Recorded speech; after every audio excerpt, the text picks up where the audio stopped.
Time starts now. I like to say that I'm a Pulitzer Prize losing playwright, so I just want to put that out there. First and foremost, I'm going to try to talk fast. I also did something very un-TED-like. I wrote 4 speeches. You are going to get one of them. We'll figure it out as we go. Who in this audience knows what a Nuyorican is? Oh, that's beautiful. That is beautiful. For those of you who don't, you should. And I will tell you now, I am a Nuyorican. Nuyoricans are Puerto Ricans who were born and or grew up in New York City. Nuyorico is very different than Puerto Rico. They are vastly different experiences. To make things more complicated, I am not only a Nuyorican, but I am, I guess, a Yonkerican. Has anybody ever been to Yonkers? So you know Yonkers. You may know Yonkers from Hello, Dolly, or Gypsy. One of the dancers is named Yonkers. You may know from Lost in Yonkers, Neil Simon. Yonkers is not the same now, but basically, I won't go too deep into that. For all intents and purposes, Yonkers is a suburb. So I am the first generation of my family. My parents were Nuyoricans. They were born in New York. They moved to the suburbs. I was the first generation of my family born in the suburbs. So let's start with that. Not only was I moving to a suburb, Yonkers is basically now an Irish/Italian suburb. Now it's actually become more Dominican and Puerto Rican. But basically Irish and Italian suburb. My part of Yonkers was, well, let's put it this way. My best friends growing up, their last names were Weisberg, Budman, and Weissman. So I've been to more bar mitzvahs probably than most folks in this room. But I was still Puerto Rican, and I still had family in the Bronx, and so I was trying to navigate a couple of different worlds. And if this speech that I'm going to attempt to give right now is about anything, it's about that. It's about navigating different worlds, and more importantly, about those really exciting moments when different worlds and different cultures come together. It's about the intersections. In Spanish, there's a word called el choque. I don't really speak very good Spanish, but there's a word called el choque, which basically means collision. But there's a beautiful frame on it, which is where do these different disparate cultures come together to make something new and something beautiful. This is particularly exciting for me because I married a lovely woman who is of Filipina descent. She's from Saratoga Springs, New York, and we now have a son who, if it was complicated enough to decide if I was still Nuyorican, he is half Puerto Rican, half Filipino. What do we call him? We call him a Filorican. Puerto-Pino might be better.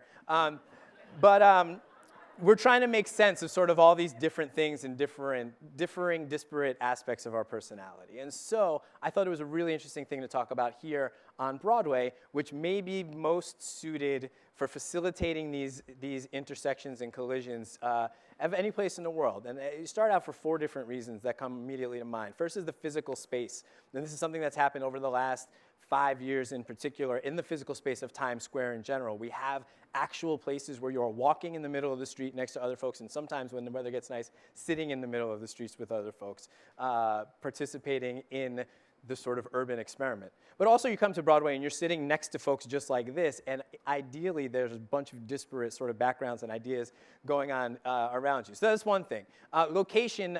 Physical location is another thing. So physical space is one thing, physical location is another thing. If you live in New York City and you live in Manhattan, you come through this area, right? Every subway lands here. I'm in Brooklyn Nets, and we have a little one of those up and coming in our neighborhood. Anybody from Atlantic Yards, Atlantic Center area? All right, so we've got that too, and that's another one of these wonderful places where just by people passing through the same spaces, you're constantly thrown into relief and into contact with each other. But back to Broadway, the other things that are really important is particularly in musicals, but also true in plays, we're fundamentally collaborative art forms. So you have to, if you are a playwright like myself, you have to understand what a director does, what a designer does, what actors do. And if you're a good artist who wants to do this for a living, you also have to understand what producers do and what marketers do and what investors do, the difference between profit and nonprofit and all these different worlds and all these folks who come into the same space to create something wonderful. And then finally, with this space, somebody, I think George may have talked about it this morning, or somebody talked about it this morning, but we're basically a community of nerds and misfits, and we came to theater because we didn't fit in somewhere else, and we wanted to find some place where we did fit. So you've got all those things, and that's basically throwing a bunch of folks into relief and into constant contact and creating a bunch of intersections. And I hope that my battery does not die while I am reading notes from it. So we want to start there. So basically, in the last 5 minutes that I have left, I want to go through a bunch of different ways that we can continue to facilitate these intersections within the space. And it's going to come sort of random and all over the place. But first and foremost, I'll say this once, and then I'll try to let it go. Women, writers of color, GLBT, we need to keep hearing these stories. We need to hear them on Broadway. We need to be given more than one chance to do our shows on Broadway. Thank you. I have very limited time. We have very limited chance, and sometimes the show doesn't sell the first time around. We need to find ways to continue to support these artists. Joseph Papp did it in a beautiful way at the Public, where he let people do work over. George Wolfe did the same, do work over and over again. If you believe in the artist and you believe in the story they have to tell, please support them. That's one set of intersections. Another set of intersections that is completely non-cultural but very specific. We have so many playwrights working in television right now, and that is a good thing. Do not think that is not a good thing. A, because playwrights don't get paid anywhere else, but B, because television is in sort of a renaissance, and there's so many beautiful things that are happening right now, particularly in comedy. So we need, if you know these people, tell them we need them. They need to come back and write for Broadway. Get Rajiv Joseph back. Get Kim Rosenstock back. Get Rachel Axler, who's the funniest human being on the planet, quite possibly. Come back here and bring everything that they learned from working on The Daily Show and New Girl and Nurse Jackie, and come back and evolve the stories that we tell here on stage. Things need to be funnier in general. We're living in a post-Book of Mormon society. We got to step our game up. I'm going to try to take some water while I say this.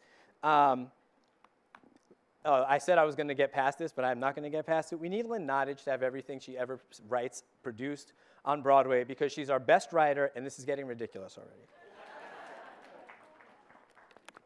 Okay, 3 minutes. We need more Rents, and not just Rent because of what Rent did.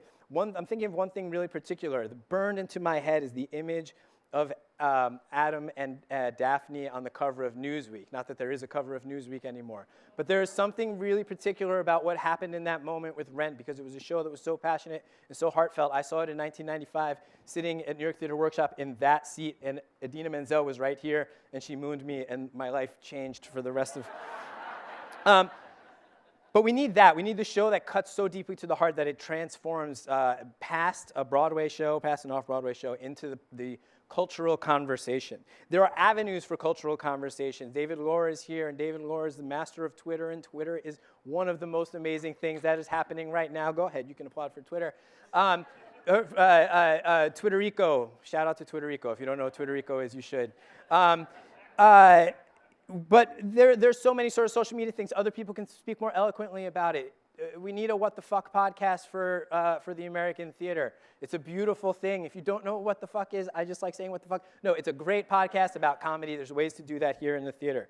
I am really just running through everything I could possibly think of. And there's beautiful, oh my God, he's standing. And there are beautiful things happening. There are beautiful things happening with getting people who can't or won't come to Broadway, and there are many of both. At different times in my life, I have been both of those things.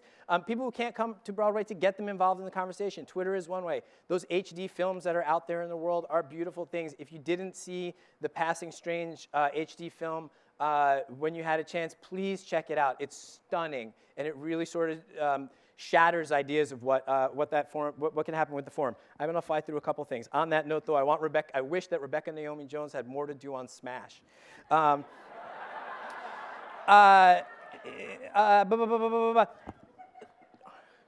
to the wire. Last year, Jordan was here, and Jordan talked about adaptations and stars on stage, and I think those things are wonderful. I'm not one of those purists, but please, let's use it to increase those conversations. Adaptations of shows, of movies that happened are wonderful, but let's figure out how that cultural conversation is moved. The Lion King did it a long time ago. We need to catch up with The Lion King. There's something amazing about what The Lion King is on film, and it was translated into something that could be amazing on stage. I think that counts as an intersection as well. With Stars, it's beautiful. Somebody wants to do a revival of my favorite show of all time, which is Crazy for You, and you want to put Bruno Mars in it, you should do it right now.